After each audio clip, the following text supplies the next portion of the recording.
Happy Friday, everyone. We are live. Grab my stuff here. We'll get started. Live on all social medias, live in person, and Doug's live too, thankfully. So we're good to go. Hello, Smart Money Tree podcast listeners. Welcome to this week's show. My name is Kirk Chisholm. I'll be your host, and today I'm joined with my good friend Doug Hagren. Hey, Doug. Yeah, another happy Friday to you, Kirk. Good to see you.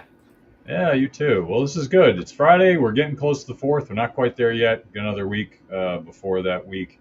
I always love the fourth week when it falls in the middle of the week because the first half of the week, some people take off. The other half of the week, some people take off. So you might as well just take off the whole week because no one's around. So, or if you're one of those people that work in a dark office with no human intervention, it's a great week for you because no one's interrupting you. So either way, whatever your work habits, kudos for that week. Yeah, let's dive right in. What's new in the world? Well, the most important news is Willie Mays died. Rest in peace, Willie. Unbelievable athlete. I remember watching as a kid where that unbelievable catch, over his shoulder, running full speed, just phenomenal athlete. And the funny thing is he did those all the time, but there was only one that they caught, and they just said, "Oh, we're gonna keep replaying this one." But he did that all the time. The basket catch, the Yeah. famous basket catch. Yeah, I mean, I played outfield in college, and I no way I could do that. That was crazy. So, Kirk, did you play baseball in college for your school? baseball and hockey, yeah. I did not know. I knew about the hockey. I did not know you were a baseball player. Very cool. Yeah, I don't brag about it too much. It's Nothing to brag about. It's not. Well, no, I played outfield, so I was a hitter. Like you Okay, brought me yeah. in to clean the bases, but That's awesome. But yeah, it was fun. But wasn't D1, it was D3. So Still, it was a good beer drinking team. did, But we had did a you lot of know fun. that only 1%, I believe, of all athletes will ever play college sports? And so, I mean, if you're Really? D3, D1, I mean, it is extremely low. So if you were one of that rare few that played either of them, congratulations. It puts you in a very small minority. Yeah, no, but baseball it's funny because I play it.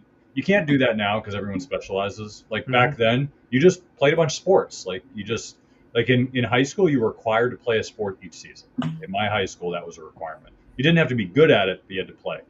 So you Kirk, tended to get these natural athletes who were there, who were just like playing the sports, and other kids played like aerobics or weightlifting. But it was acceptable. Now you can't because it requires too much specialization, which isn't good for the kids. But that's the way the culture's lined up. well, you're being told that by a lot of these clubs now. And again, once you get to college, you kind of have to. I mean, it used to be there's days like I remember Ricky Dudley played football for Ohio State. He also played basketball for Ohio State.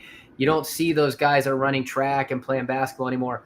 But they actually interviewed a lot of the top professional players in hockey and basketball, football.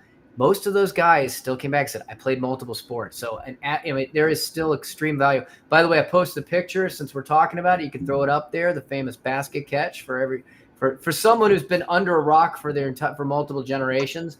And while you're pulling that up, there's another big loss this week. Donald Sutherland passed away. So Yeah, I know. That was icon today, or of last Hollywood. night. So Yeah, Donald Sutherland. I always liked him. He never. I don't remember him having any like starring roles, but he was always like a great actor in a lot of different films. So supporting actor, I suppose. But somebody told me he never got an Oscar. Like he was the greatest actor that never got an Oscar, is what I, I heard. I believe it. And Believe that. you know what his greatest win was, Kirk? He was married for over 50 years. And in Hollywood, that is something that never happens. Now, granted, it was his third wife, but he eventually got it right. Oh boy, that's a good one. I like that. Yeah, he was great in Hunger Games. If you never had a chance to see it, he was absolutely just his role as kind of the leading purveyor of the games. I mean, he just was so versatile. And it looks like in 2017 they did give him an honorary Academy Award for his body of work, but it does not look like you're right, he never won an Academy Award for anything else. He was never it's not that he didn't win, he was never even nominated for an Academy Award. So he did get an Emmy in 1995 for the TV film Citizen X and 2 Golden Globes, but he never actually got a nomination, which is incredible because I mean, I think of all the roles he was in, and you're right, as a more of a supporting actor, never nominated once. And if I were to list 10 of the iconic actors that have come to mind, like a De Niro or a Pacino, Donald Sutherland is easily in my top 10. He always had a massive presence on the screen. So He'll probably get a posthumous a Lifetime Achievement Award or something like that. People tend to do that, and they're like, "Oh crap, we forgot about him." Kind of a situation. exactly. But moving on, that's it is what it is. So yeah, baseball, hockey was my number one love. Baseball, I just happen to be really good at. So Very nice. it's hard to stop playing both when when you're good at something. You're like, I'm gonna keep going here. And I decided, you know what? And it's funny. I'll relay this story because I don't like talking about myself, but I relay the story. So hockey, I was never under any illusion I was going to the NHL. Like I loved it. I would have loved that, but it's just it was a different. It's probably the hardest sport of all of them to go professional. I know people that track these junior hockey players. I mean, they know who's going to make the NHL at like 8. It's insane.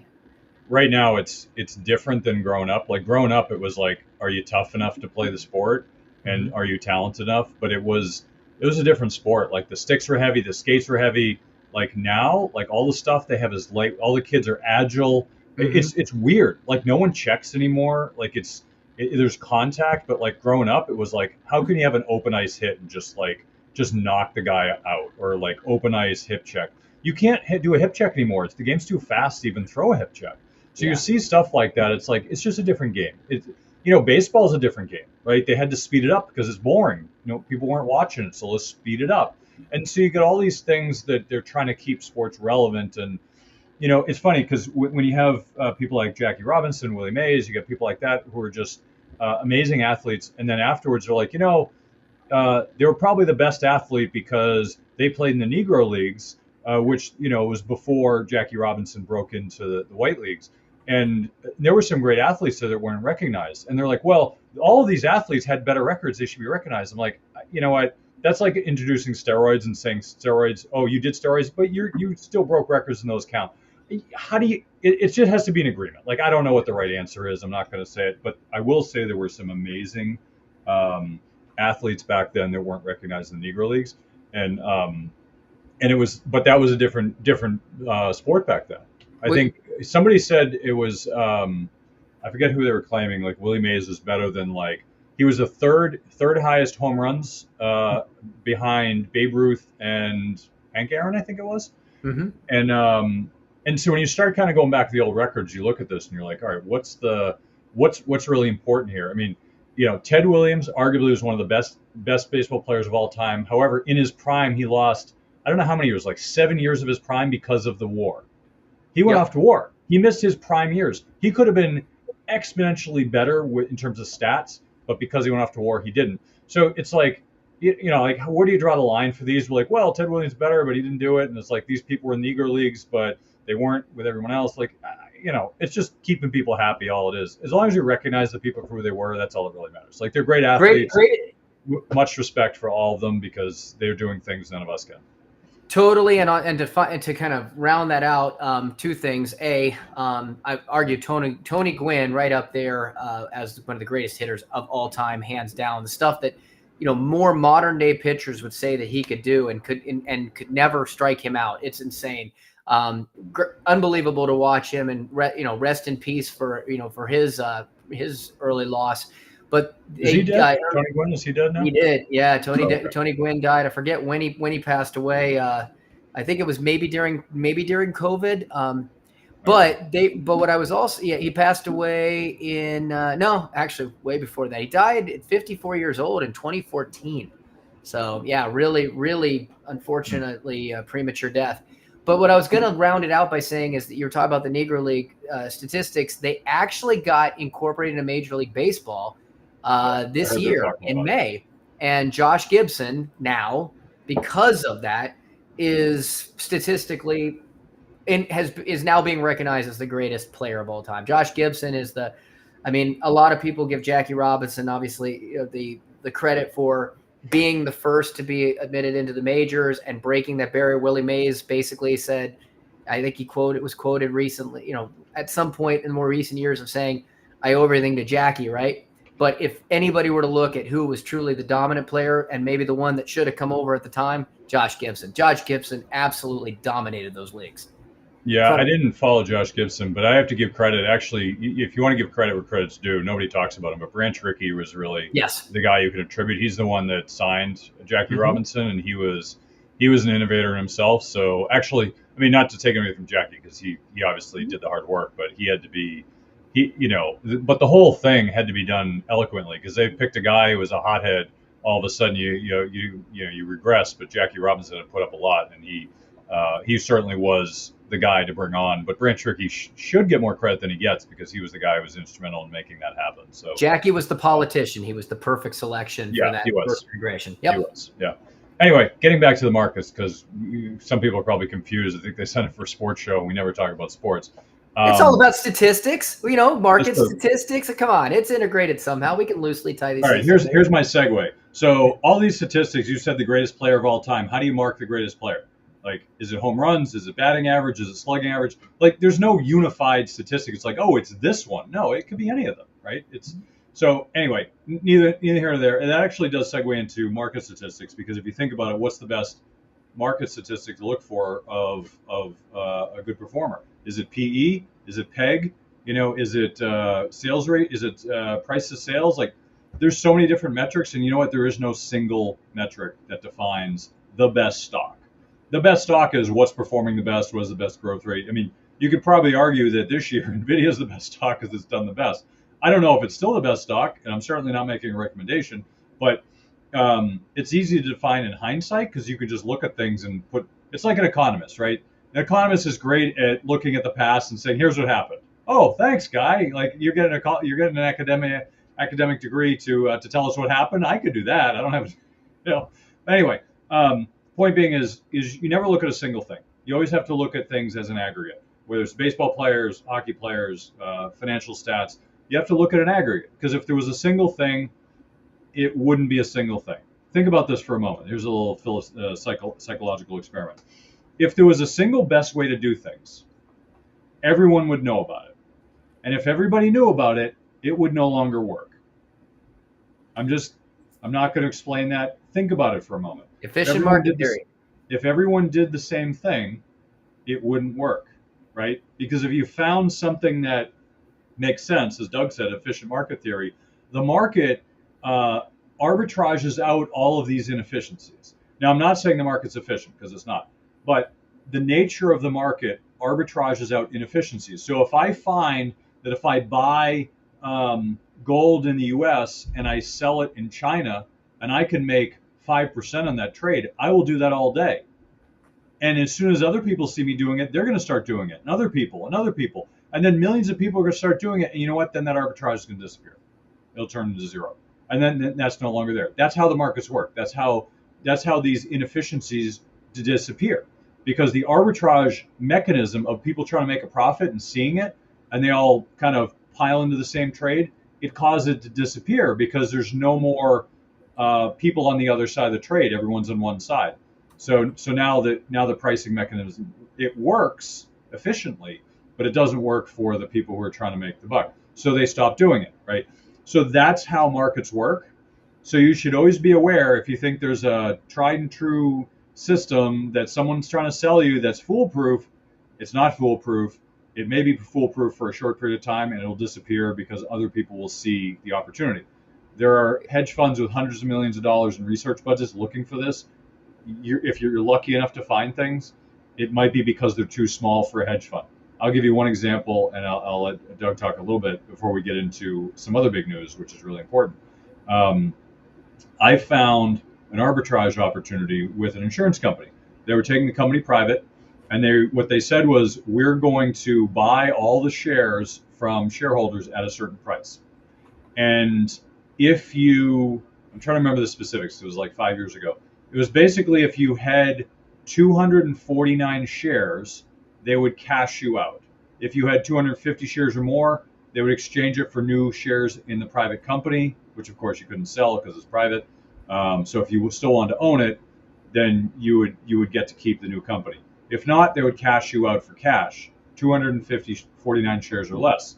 Now the arbitrage opportunity was like 15%. So you could make 15%. It wasn't guaranteed because it had to be voted on by the owners, by the shareholders. However, the majority shareholders were two people that were pushing this deal. So it wasn't quote unquote guaranteed, but it was as close to guaranteed as you can get without a vote. And so basically, you made 15%. The problem was it was limited to like, I think it was like $10,000 to $20,000. So you made $1,000 or $1,200 was the max you could make. So we were kind of looking at this arbitrage and like, why is this here? It's like, well, it's because hedge funds don't care. Like making $1,000, whatever. That's like pocket change for those guys. So you can always find these things. They're hard to find, but usually at scale you won't because the big institutions will arbitrage it out and that just won't exist anymore. Anyway, what are some of your thoughts, Doug? And I want to get to the big news of the week. Well, I think another good example of when somebody thinks they've cracked the code is momentum, right? For a long time, for a while there, all of a sudden there were people that smart minds that came up and said, look, momentum is a great way to track. The philosophy being that once we see that the money starts to pick up into inflows, or we start to see a price movement on a stock, that you see it early, you're going to be able to catch the momentum. And historically, that momentum would take a while to shift. And therefore you would be the first one in, but you could catch the wave and ride it into shore. Everybody started doing it. Momentum became an underlying focus of many, many different technical methodologies. And to the point in which what would start to happen, and now you add in computerized trading as well as another catalyst, which can move faster than any human, all of a sudden, you're jumping into something. By the time you saw the momentum, instead of being on the early action wave, you ended up being near the end of the action wave. And by the time that the momentum was now noticeable because it was already being seen, you were already on the back end of that reversal. Is momentum dead? No. I think there's still a lot to be accounted for with momentum, but you can't use it in an isolated situation anymore. Like at one point you could. What's funny, and again, if you look at, kind of, other areas of kind of trying to find things, I'll tell you something, Kirk, that I think is hysterical because we've talked about this, but there are some things out there on the on that you can find that are basically doing congressional tracking.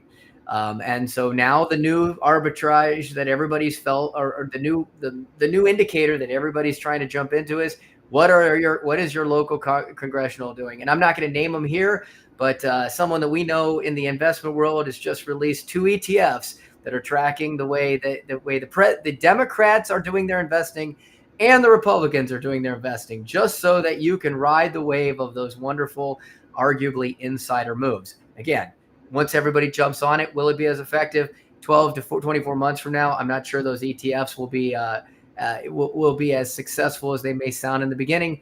But hey, you know what? For the time being, there has definitely been a new code that people feel that they have cracked because they've certainly seen some successes from certain congressional whales out there in their recent investing decisions. And based on information that they may have that before you. But again, but that's the last thing I want to get. Going back to the efficient markets, does everybody know? Another great example would be GameStop, and we talked about a couple weeks ago. Krusty Kitty, I always forget his name. What is it, Kirk? Roaring Kitty. Roaring Kitty. Roaring Kitty. Roaring Kitty discovered something a couple years ago, that he basically saw that hedge funds were publishing their shorts. Well, if you publish your shorts and let everybody know how much money you're betting against the market, historically that had not had much impact at all. Who cares? But in the day and age of information, he found that there was some really heavy bets against AMC and GameStop and a handful of others. And he was able to get enough rallying momentum to say, look, if we can then turn and I can get enough people to invest into this as long positions, we could put pressure on these hedge funds. And eventually the hedge funds will take such a loss that they will remove those shorts. And that will create what we call a short squeeze and the market goes in the moon. And it did for a period of time. Again, Now that one thing that he's discovered is that he's trying to repeat it again.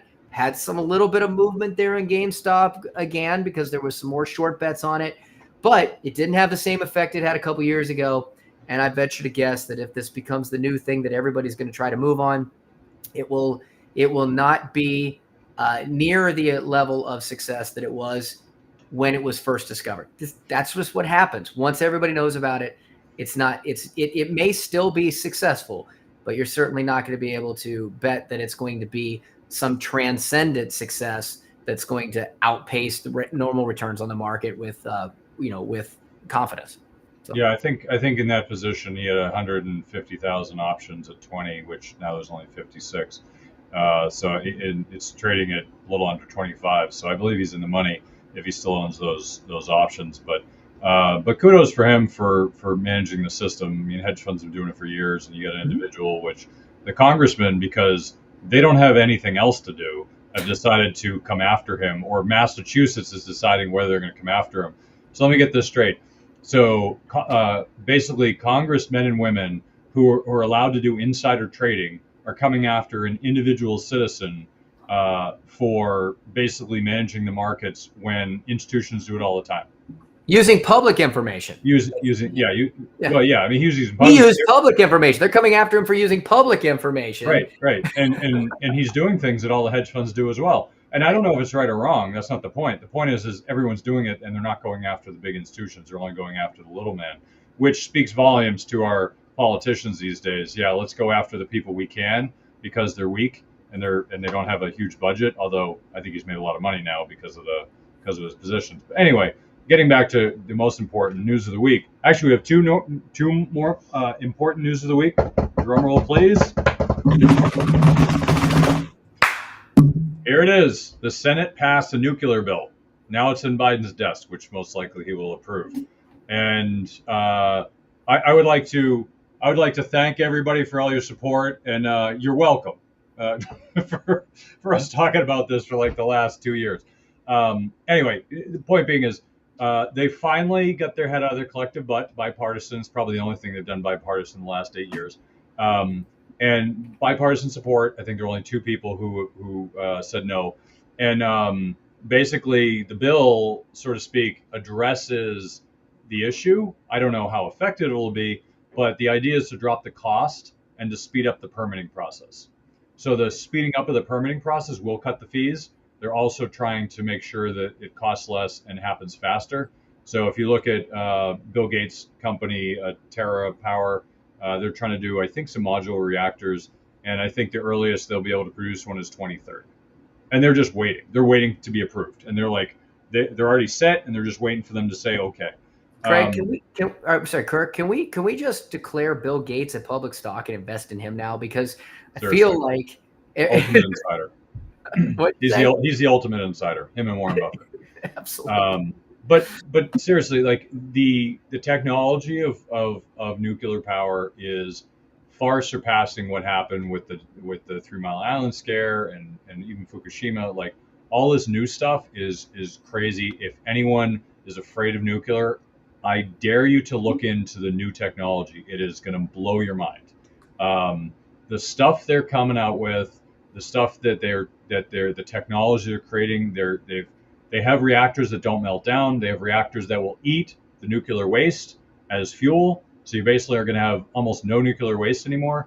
They have modular reactors that you can put in like a room, like in your house, like they're tiny, and yet they'll power a whole town. Like the technology is crazy. It's out there. It really comes down to permitting. Go ahead. Yeah. Well, they actually have ways now to go back, and they're looking at, of course, the efficiency of this, to go back to the old nuclear waste sites where they have dumped the nuclear waste and reuse the old material now in efficient ways that will allow us to basically clean up the environmental disasters that we've already gotten from storage from that. It's right. I mean, it's actually in line with what happened with oil. And in Texas, they had all these oil fields that were pumped like decades ago. And they're like, oh, these things are useless. And what people don't realize is when they pump oil, they only get like 30% of it. Like they're not getting all of it. They're getting like 30%. And they're like, well, we can't get the rest. It's not cost effective to get it. Well, what happened in when did this start? After 2008, it was like 2012 or something like that. They came out with fracking, and fracking changed. It was a game changer. Now they can get like another 30%, and so they got a lot more oil. They just retapped the old fields, and they went in and got more of the oil, and they got gas too. So what I think the people who think the world is ending and we're going to run out of stuff, what they don't realize is it's not a question of running out of stuff. It's a question of cost. So if the cost is too high, people will come up with a technology to reduce the cost, because that's what happened with oil. It was getting too high, and they're like, all right, somebody came up with fracking. Cool. Now we can reduce the cost again. Now we have abundant energy in the U.S. that we're not even tapping. We're literally airing natural gas into the air because we can't use it. There's an overabundance, and it's just they're gassing it. They're basically like lighting it on fire to get so it doesn't create problems. But the point is like we have so much we don't know what to do with because of fracking. And all fracking was an attempt at lowering the costs of getting oil out of the ground. That's innovation. Nuclear is going through an innovation renaissance right now, where people are coming out with all these cool ideas and ways to generate nuclear energy, which is clean, it's cheap, it solves everybody's problems on the left, on the right. No one should object to this except for the scaredy cats that are afraid that there's going to be a meltdown in their neighborhood. And I'm not minimizing that, because certainly there are issues, but the point being is what's more important to you? Is it more important to save the planet, or is it more important to have cheap energy, or is it more important to NIMBY, not my backyard? I mean, if you're complaining about if you're saying, well, I want a cleaner planet, but I don't want to do it in my backyard, well, you're part of the problem. I live in a state of NIMBYs, right? I don't want wind power that's disrupting my view of the ocean, even though there's a lot of wind there. Like, you got to pick your poison, right? You can't be talking out of both sides of your mouth. So if you think about where we're headed on this, it's going to be a renaissance of energy. And we talk about this in the show. What is the one factor that contributes to booms in society? Cheap, abundant energy. The more cheap, abundant energy you have, the more energy that's used, which is contributing to more growth, more production, more advancements. I mean, think about the data centers. We talked about this in the show 2 weeks ago.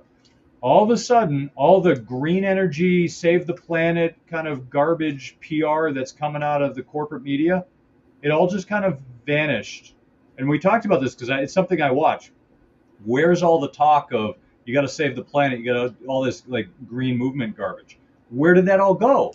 Are people no longer interested in that? Of course they are. But no, what happened is that stopped. Now this is going to come out. Oh, we're going to focus on nuclear energy. It's great. It's going to green the planet and all this. So people say, well, fake news and all that stuff, and they get fired up, and they're like, well, it's politics. No, this is what I notice is not necessarily the information. It's the scam. Like there's an element of when somebody's trying to manipulate you, it follows a certain framework. And if you understand the framework, you can notice it. And when you notice it, now you know when you're being manipulated. Now, I'm not saying the manipulation is necessarily wrong. That's a different question. But I'm saying you're being manipulated. So you have to ask the question, why am I being manipulated, and do I want to be manipulated?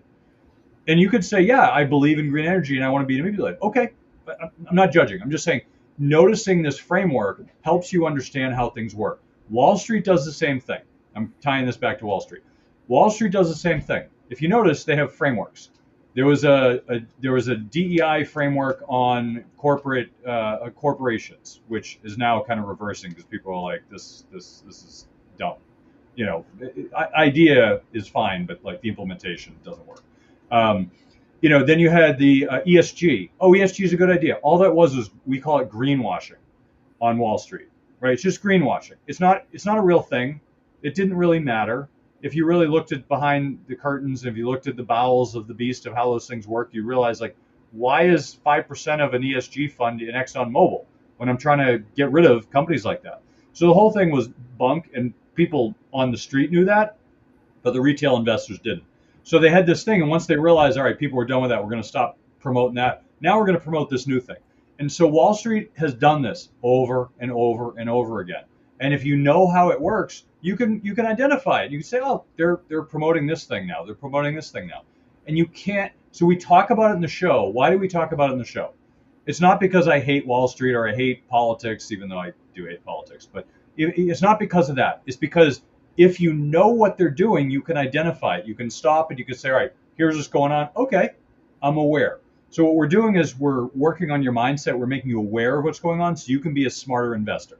Because if you start to understand how these frames affect you, you can actually step back and say, all right, here's how it's making me feel. It's making me feel like I want to go gamble in a high flying stock right now because everyone else is doing it. Or it might make you feel like I got to get out because, oh my God, the world's ending. It's understanding how your emotions are affecting you. So all this is to say, understand what's going on, understand that this frame is happening. And I got one more big news. I'm going to let Doug talk about it a little bit. Any thoughts on the nuclear? Oh, no. Sorry. Go. No, All right, I thought you were moving. I thought you were moving to the next thing. I think you've covered it great. No, go ahead. Okay. All right. Next thing is related. This was not widely reported, and I actually wasn't even aware of this until it popped up on my newsfeed. Most people don't know that 50 years ago, we, apparently some Wall Street firm, but we created a trade with Saudi Arabia. And that trade, people I think superficially knew about it, but they didn't realize it was like a contract. It was like a 50-year contract. And the trade was, back then in the 70s, we had a volatile oil environment. Okay, oil prices spiked. You had you had like lines at the gas station. You could only get gas once a week. It was an odd or even number and all that crap. That stuff was crazy. And I wasn't around for that. I was, too young to remember. But that stuff was crazy, right? And so what happened was that we made a deal with them, which created stability both in the Middle East and here in oil prices, right? Because we talked about cheap, abundant energy is what creates growth. What happened in the 80s, the 90s, the 2000s? Hell of a lot of growth. We're still getting that growth, right? So what happened is there was an agreement where oil from Saudi Arabia, which is one of the biggest producers, would be traded in dollars. Everybody would be trading using dollars to trade in oil. In exchange for that, we would provide their security for 50 years. So we'd provide security for that country, right? Because they had some problems, right, in the Middle East back then. They weren't the country they are today where they're building monoliths in a desert. They were a bunch of camel riders. Like they just it was the ruling family and they happened to have control and they decided, all right, this is a good deal for them. I think it was a great deal for them. And they've built massive wealth. They're some of the wealthiest people on the planet now. Now they've got other problems. How do you transfer that wealth into sustainable wealth? But they did a great job. I mean, really admirable job of what they did. And then the U.S., we also benefited because everyone used the dollar and it became the world reserve currency de facto because of oil. But now that that's gone, well, now we got some problems. I don't know if anyone's noticed, but we've started to lose our dollar superiority over the last 10 years, let's say. So when deglobalization started to happen, it was before Trump. Trump really accelerated it, put an adrenaline shot of deglobalization, which caused more inflation. So stuff's starting to cost more here. So he started it. Biden continued it with a war in Ukraine that we decided to, hey, we're going to go after Russia. Like, that was dumb. Like, I get it, but it's just a dumb move. And so now we've tried to go after Russia, and yet what have they done? Quality of society hasn't changed for Russia. All that people have done is said, you know what, the U.S. is trying to grab people's money. They're trying to grab this. So we're going to create our own systems. So now the Asian markets are creating their own systems. They're getting away from the SWIFT system. Our Saudi Arabia deal has expired. Obviously, that's not being renewed because they don't need us anymore. They've got their own protection. And I'm sure they're still buying military stuff from us, which is a different question. But point being is that's gone, but they don't need us anymore. They've got other protection. There's other global powers. So slowly but surely, we're losing our global power. Our reserve currency status is not gonna happen overnight. And there's one major reason why. The U.S. has the deepest, most liquid markets and of any currency in the planet. And you say, well, China should take them over. China won't do it. They're untrustworthy.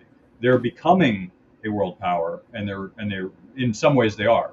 But no one's going to trust them for their currency. They've got too much weird stuff there that is untrustworthy. Who else could use? Maybe the euro, but the EU's got their own issues. It's not big enough. It's not deep enough. So the U.S. still will retain its power for a little while, but it's slowly going to be minimizing. And I think what will probably happen is we'll have a global reserve currency where it's a basket. It's the only way you could do it. Some people talk about, well, it'll be an oil basket. Really? We're going to give up an oil basket to Saudi Arabia so they'll be controlling the world? No, that's not going to work. No one's going to agree to that. So realistically, it's going to come down to, you could say commodities, it's a good idea, but it's impractical. Realistically, it has to be some sort of global exchange, currency that special drawing rights or something like that. That's going to be the most logical outcome, whether you like it or not. I'm not saying it's a good idea because I don't agree with it, but it's the most logical outcome of it. So just think about how that's going to play into the dollar. And what that basically means is stuff's going to keep getting more expensive here. So if you think inflation's going away, it's not. It's going to stay. It might get worse depending on what happens, but you got to be aware of it because if you're not aware of it, it's going to get you into trouble. What are your thoughts, Doug?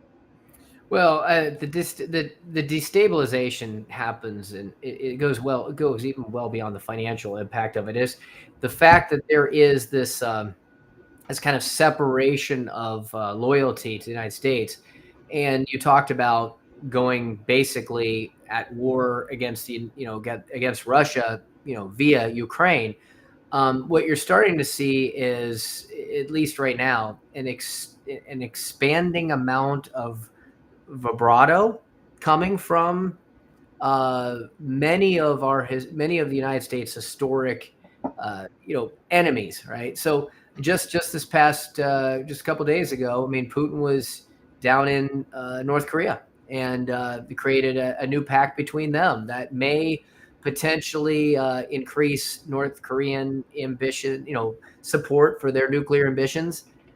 It may also, based off of what they talked about, that Russia did not rule out developing military and technical cooperation with North Korea under the deal.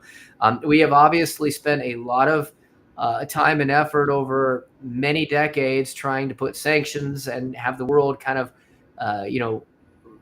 undermine the North Korean regime for, in order to support, for the support of South Korea. And this clearly makes South Korea very nervous.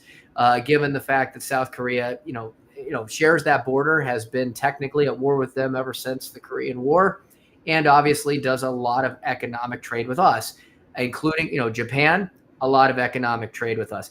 And even to the extent of, concerns over North Korea being, are they as stable? Again, they've got the nuclear, or they're trying to really get nuclear capabilities.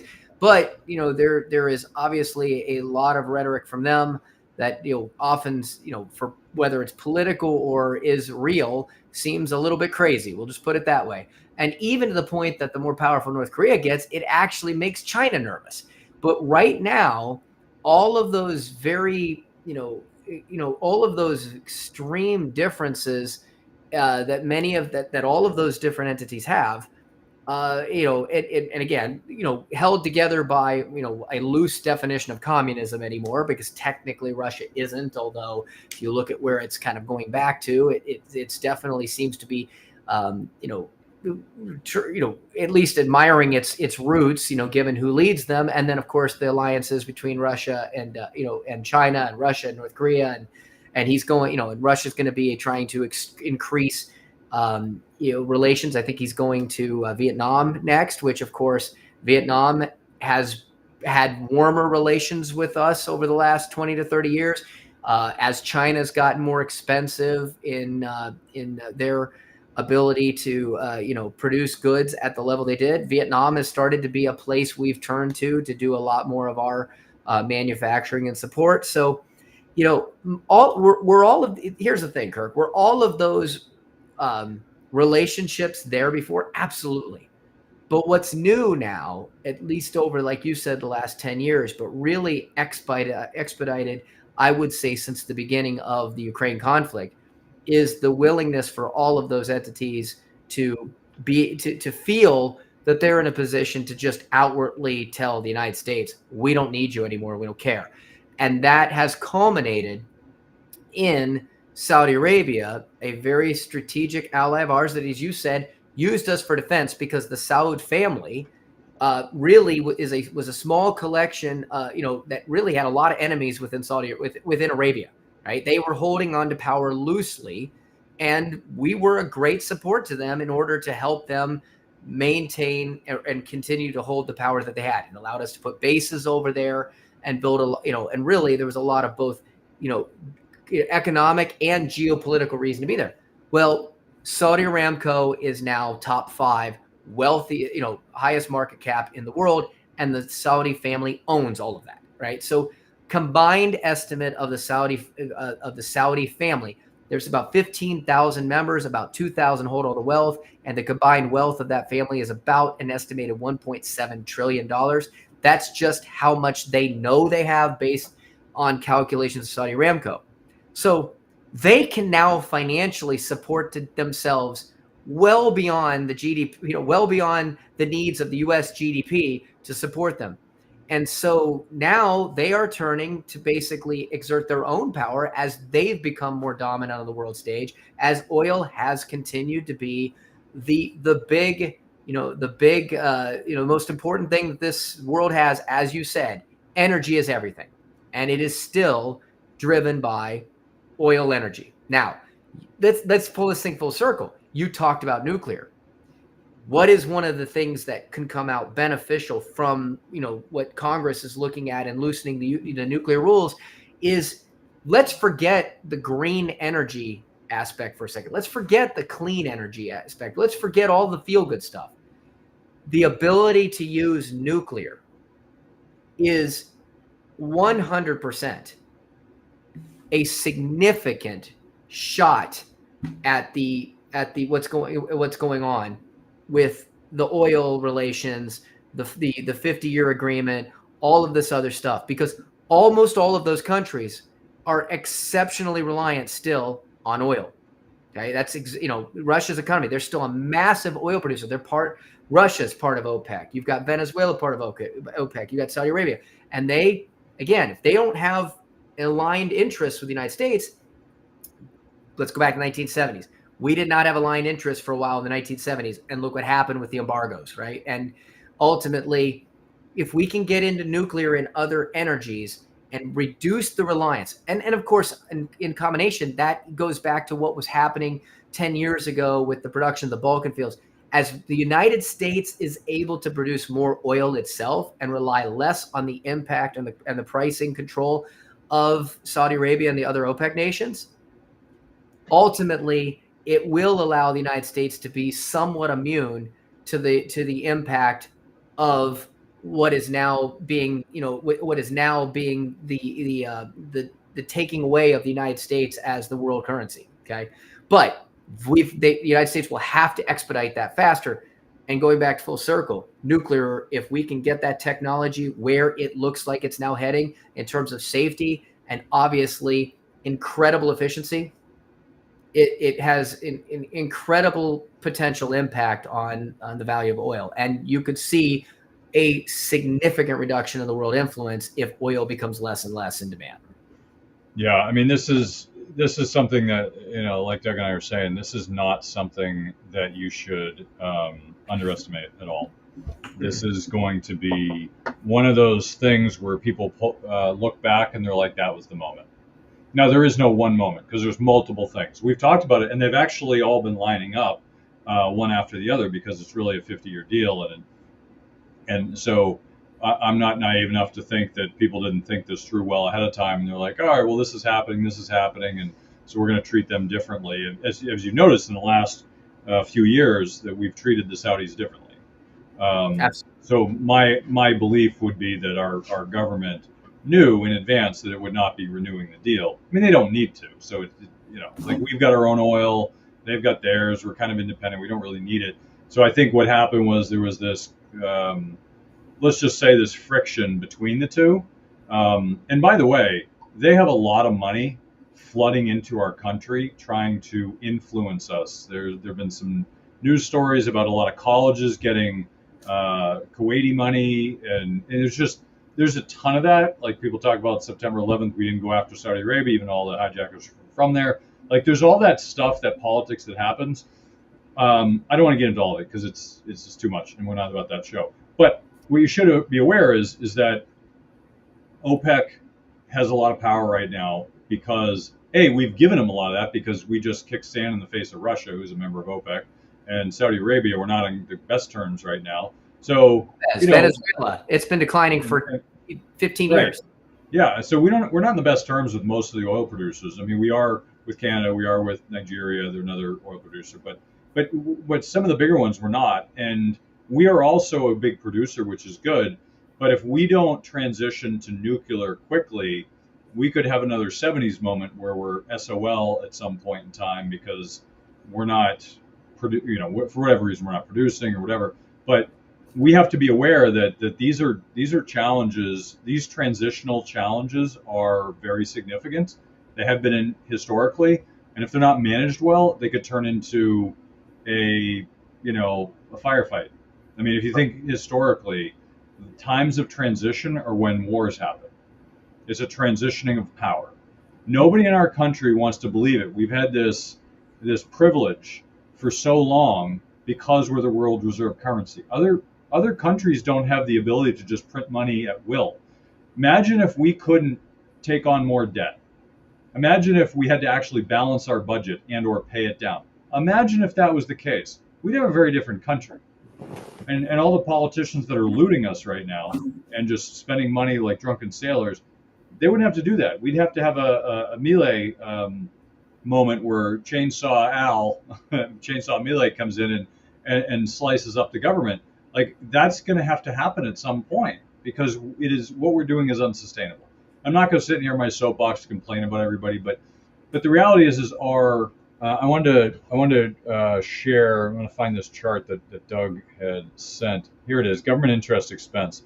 So government interest expense crosses $1 trillion. The trend is obviously up. It's been up for a while, but look at that rocket ship. That is a straight shot up, and it only gets steeper as interest rates remain high and we continue to keep printing money. So if you're not a math major, you don't have to be. All you have to do is have, third grade math to realize that as interest rates are high and you have debt keeps increasing, at some point you can't pay that. And I don't know what that point is because at this point we're not a banana republic yet, but we're pretty close, right? When the competing presidential contender gets arrested and convicted, that's banana republic territory, right? Saying that he can't be on the ballot is banana republic territory, right? Like that's the kind of shenanigans that happen in banana republics, and we always used to make fun of them because they're like, oh, there's just a bunch of tin pot dictators. We're doing it here, and wait until this number gets beyond obnoxious. I mean, we have 35 trillion in government debt, not including government entitlements. We're probably close to 100 trillion in what we owe. There's no way we can pay that. The math doesn't work. We can't pay it. So what's going to happen? A lot of pain. It's not necessarily going to happen all at once, but the thought I want to leave everybody with, and I want to give it to Doug as well, is you should be preparing for harder times ahead. Just because they're not today, it doesn't mean they won't be in the future. And I'm not even saying we're going to have a recession tomorrow. I'm saying times are going to get tougher ahead. Everyone's going to start pinching pennies. They're going to tighten their belt. There are plenty of people who are making plenty of money, and there's a lot of people who aren't making enough. Things are going to get harder. And so the best thing you can do is to start trying to prepare yourself by saving, having an emergency fund, preparing ahead of time. And I'm not talking about COVID prepare, like, stock up on toilet paper. I mean, just prepare financially. Make sure you're not overextending. Make sure you don't have a lot of debt. Make sure you're paying down your debt. Now, I don't mean a mortgage. If you have a 3% mortgage, that's insanity to pay that down. You should not pay that down. You should keep it. It's 3%. If you could trade mortgages, I would easily buy that. That's great. I would take it and pop it on a new house. That'd be really valuable. But unfortunately, banks don't allow that anymore. So, point being is prepare ahead. Don't freak out. Just prepare and make sure that you're thinking about all of these changes are going to be inflationary, and they're going to lead to harder times. They're going to lead to not being as free, and you're not going to have like 10 TVs in a house anymore. You're going to have to start being more practical with your funding, with your finances. So that's how you want to be thinking about it. And we'll talk more about it in the show as things go, but that's where your head should be, to start being more prepared and less woohoo, you only live once, YOLO. Go ahead, Doug. Wrap it up. Well, I think the other issue, and I thought we had a chart for it, but I can't find it right this second, is that, unfortunately, the percentage of those interest rates against our GDP is significantly crossing over. It's more than we pay for military. So, again, every dollar. So our government's in debt. Now we can print money, but the point is still got to pay on it. So if tax revenues and tax receipts are comparable, and right now we've had a rolling stock market, and inflationary pricing means more income taxes and more income and more, and more sales taxes and all that. And everybody's feasting off the hog right now. And it's great. That's why people are happy. But at the end of the day, you bring $1 in and you have $1 to spend. Okay, life is good. You bring $1 in and 10% of it is already gone to inflation or to interest on other things. You only have 90 cents left. But if you still need $1 to live off of, guess what? You got to borrow that 10% that you took that you needed to get back to $1, which meant, but you only had 90 cents coming in on that $1. So now, guess what? Next month, you're not going to have 90 cents anymore to spend. You have less because you had to borrow more. It's a bad cycle to get in. The other thing is that we're starting to see the parts of the world like Japan and the repo market. They are starting to show signs of weakness that people just don't want to keep trading and holding on to debt. And we still got banks out there that are sitting on massive unrealized losses based on debt that they're holding on to. And again, if they're trying to get the stuff off the books, that drops the pricing. So there really isn't an appetite right now worldwide for the U.S. debt, which is, it hasn't been, repriced on the ratings, but the reality is that the United States has relied on the fact that everybody was always happy with U.S. debt because the U.S. will always pay.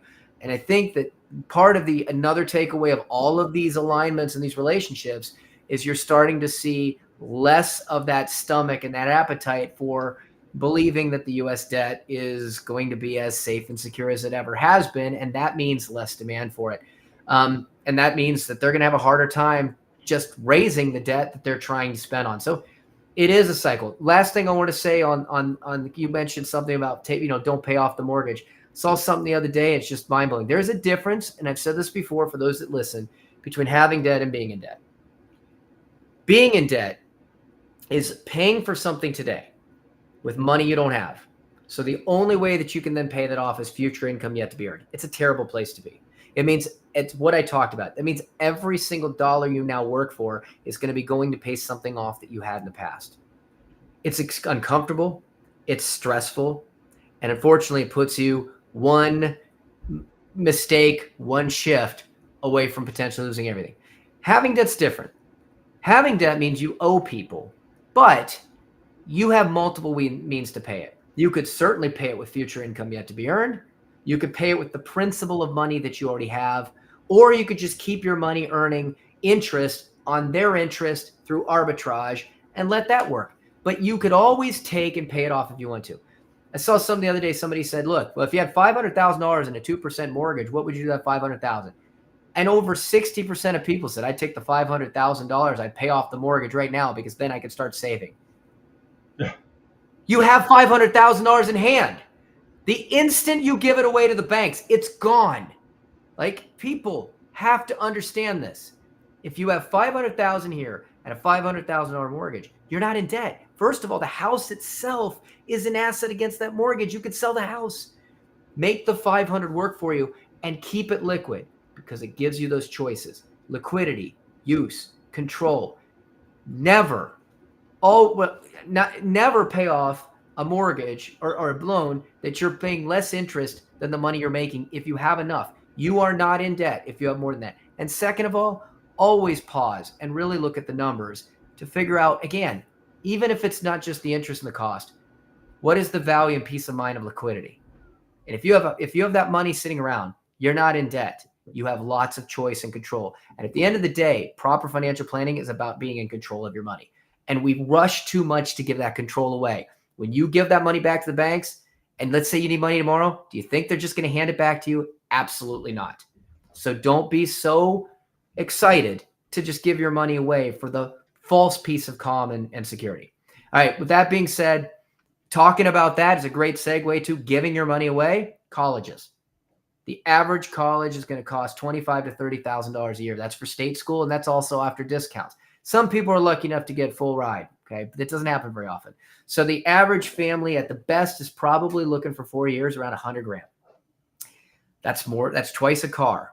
Okay, and you're doing that in 4 years. At least a car you can pay off over 6. If you look at a house, $400,000 house, you've got 2-3 kids, you've got the price of a house in 4 years. Now, again, the rush. Nobody wants to take on loans. Nobody wants to take on debt. Everyone wants to rush to throw their money away. But like I just said, don't be so eager to give your money away and blow your retirement by not having a plan on how to pay for college. There's a lot of things you need to know about getting the price down. There's a lot of different ways you can pay for it that can actually not only protect your retirement, possibly give you a refund for the college that you're paying, and ultimately maybe even make your retirement better. If you want to know anything about this, and that's not even touching tax savings and other strategies that most people don't know about, look us up, mergentcollegeadvisors.com. I'm going to have to give you a graphic because of the spelling, Kirk, so you can put this up now and then. MERGENT,